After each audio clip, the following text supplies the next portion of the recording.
Selamat datang di podcast di Digital Business. Sebelumnya kami memohon maaf karena terdengar beberapa suara yang seharusnya tidak terdengar karena kami mengambil tag ini di area perumahan dan kami mengambilnya setelah azan maghrib. Baik, perkenalkan diri saya Jaya Anugrah dengan NIM 1228. Perkenalkan, nama saya Dinda Alvita Izayananta dengan NIM 1242. Dan saya Yunanda Isora dengan NIM belakang 1237. Saya Rizka Nurul Waida dengan NIM belakang 1240. Saya Retno Purwaningsih dengan NIM 1078. Dan kami akan mengambil tema transformasi digital. Oh ya, sebelumnya kalian tahu nggak sih itu kita tuh sudah melewati transformasi digital. Kita ini kan sudah ada di era 5. Iya, 5.0 kan Mas. Nah, 5.0 itu kan era society bukan? Iya, benar.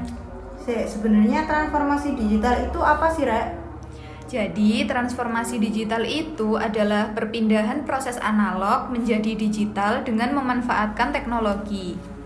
Loh, emangnya penting ya transformasi digital itu? Iya dong, penting. Jadi tuh ada beberapa alasan kenapa transformasi digital itu penting. Pertama, ada percepatan perubahan, terus kompetisi digital dan harapan pelanggan. Oh, tahu nih. Kalau yang pertama itu percepatan perubahan kan. Nah, percepatan perubahan itu setahu tuh jadi sebuah alat atau wahana untuk membantu mempercepat pekerjaan manusia. Nah, dengan adanya transformasi digital ini, perusahaan itu dapat meningkatkan laju perubahan digital secara eksponensial. Nah, kalau yang kompetensi digital itu persaingan dalam dunia bisnis. Untuk itu, transformasi digital dapat menjadi solusi untuk meningkatkan performa perusahaan. Perusahaan dapat memanfaatkan model bisnis berbasis digital untuk bersaing dengan perusahaan-perusahaan lainnya. Kalau yang terakhir itu kan harapan pelanggan kan ya. Nah itu tuh kan biasanya pelanggan atau calon pelanggan secara nggak langsung menaruh harapan ke suatu perusahaan, terutama jika ia sudah menjadi pelanggan setia.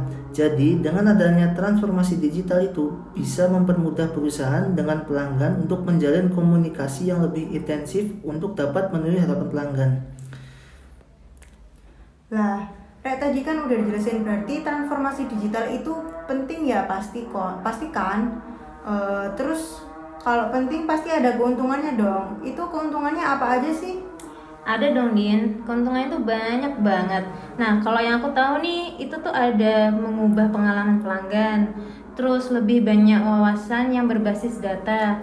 Terus kita bisa ada kolaborasi antar departemen di perusahaan. Nah, dan ada peningkatan inovasi.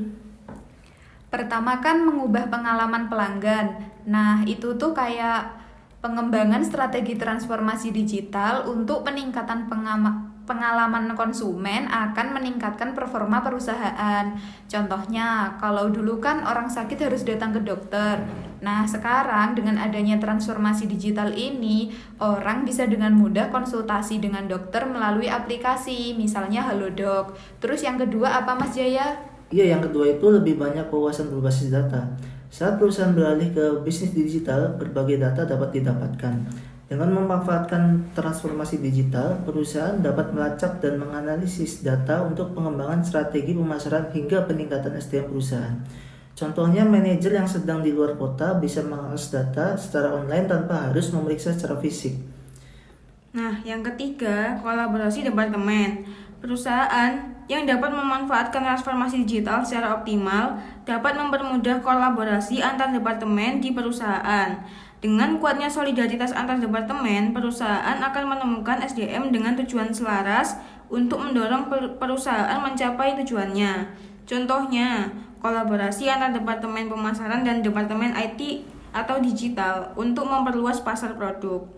Kalau yang terakhir tadi peningkatan inovasi ya. Transformasi digital ini dapat mendorong inovasi untuk perusahaan dan membuat bisnis terus berkembang. Misalnya nih, awalnya dia itu perusahaan farmasi buat obat. Terus karena adanya transformasi digital ini, perusahaan ini membuat inovasi baru, yaitu dia membuat pelayanan dokter kayak melalui aplikasi-aplikasi tadi kayak yang disebutkan Retno tadi, kayak Halodoc.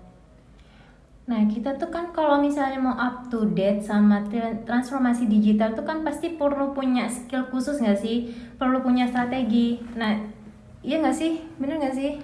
Iya bener banget. Nah, beberapa skill kalau yang aku tahu sih pertama ada UI atau UX, terus desain, ada React Native, full stack web. Terus ada product management, Android, front end engineering, back end engineering, quality assurance, sama yang terakhir ada business intelligence. Terus ya transformasi digital itu ada jenis-jenisnya juga nggak sih, Re? Ada dong, Retno. Apa wes ya, Mas? Ada 4 sih yang kalau aku tahu, proses bisnis, model bisnis, dan yang terakhir itu ada organisasi atau budaya. Kalau proses bisnis itu transformasi proses memandang cara inovatif untuk memperbaiki alur kerja internal dan eksternal. Teknologi baru seringkali berubah dan meningkatkan proses secara radikal untuk meraih hasil bisnis yang lebih baik. Kalau yang model bisnis itu kayak transformasi model ini penemuan kembali bisnis-bisnis lama dengan menggunakan teknologi canggih. Tujuannya ini yaitu untuk menawarkan layanan bisnis lama dengan cara-cara yang baru atau melalui saluran yang berbeda untuk meningkatkan pertumbuhan pendapatan dan jangkauan pelanggan. Kalau yang ketiga tadi apa? Yang ketiga tuh ada domain bisnis. Nah, kalau menurutku sih domain bisnis itu tuh kayak perusahaan itu berhasil menangkap segmen atau domain pasar baru. Jadi kayak dia perusahaan itu mengembangkan apa yang udah ada. Jadi kayak contohnya Spotify. Nah, itu dulu kan Spotify cuma bisa dengerin musik tok kan. Nah, seiringnya berkembangnya zaman tuh Spotify ada podcast, terus bisa dengerin sharing lagu gitu, Kre. Loh, Mbak, yang terakhir tadi apa wes? Organisasi kan? Itu tuh transformasi organisasi memandang penemuan kembali sepenuhnya organisasi atau budaya internal secara keseluruhan dengan fokus untuk memberikan nilai tertinggi kepada pelanggan. Nah, hal ini merupakan cara terbaik untuk unggul dalam kompetisi dan memenuhi tujuan bisnis dengan lebih cepat. Oh, jadi kayak gitu tadi ya transformasi bisnis digital itu.